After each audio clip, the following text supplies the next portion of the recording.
লোকদের কাছে একটা শিক্ষার আছে যে আপনাকে ঈশ্বর পবিত্র আছে, আপনাকে পবিত্রতা বজায় রাখতে হবে, হোলি লাইফ বজায় রাখতে হবে, ইউথদের হোলি লাইফ বজায় রাখতে হবে, हर व्यक्ति के होली लाइफ बजाय रखते হবে। এমন নয় যে যারা উল্টো পাল্টা কাজ, নো, পবিত্র জীবন हर ব্যক্তিকে বজায় রাখতে হয়। একটা যাহে ব্যক্তি ইয়াং আছে তাকেও পবিত্র জীবন বজায় রাখতে হবে। একটা ব্যক্তি বয়স্ক হয়ে গেছে তার অনেক কিছু, কথাতে পবিত্রতা থাকা দরকার আছে, কথাতে, চরিত্রতে, আচার ব্যবহারে, বাক্য ফলো করাতে, সেবাতে, हर জিনিসে পবিত্র বজায় রাখা দরকার আছে, हर জিনিসে একদম।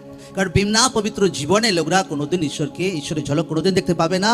আমি লিখে দিচ্ছি একদম, লোকরা বেফালতু টাইম ভেস্ট করছে একদম, কোনোদিন প্রভুতে কোনোদিন হয় না এরকম। লোকদেরকে নিজের পারফেকশন বাড়াতে হবে, নিজের জীবনের সিদ্ধতা বাড়াতে হবে, हर एक ব্যক্তিকে যেটা কাজ করতে হবে। লোকরা খালি কি করে, আমি লোকদের সঙ্গে যখন কথা বলি, আচ্ছা অমুক এটা করেছে, আচ্ছা অমুক এটা করেছে, নো, যেটা লোকদের জীবনে কাজ যেটা করতে হবে নিজের ভেতরে কাজ করতে হবে। তো বাইরে অটোমেটিক চেঞ্জ হয়ে যাবে, বাইরে লাইফ অটোমেটিক চেঞ্জ হবে, পরিবার অটোমেটিক চেঞ্জ হবে, বাচ্চা অটোমেটিক চেঞ্জ হবে।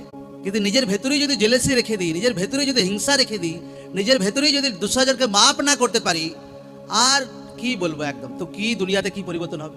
শুধু দুনিয়ার দোষ দিয়ে বসে থাকবো, ও অমুক ব্যক্তি এরকম, অমুক ব্যক্তি আমাকে ধোকা দিয়েছে, অমুক ব্যক্তি, নো।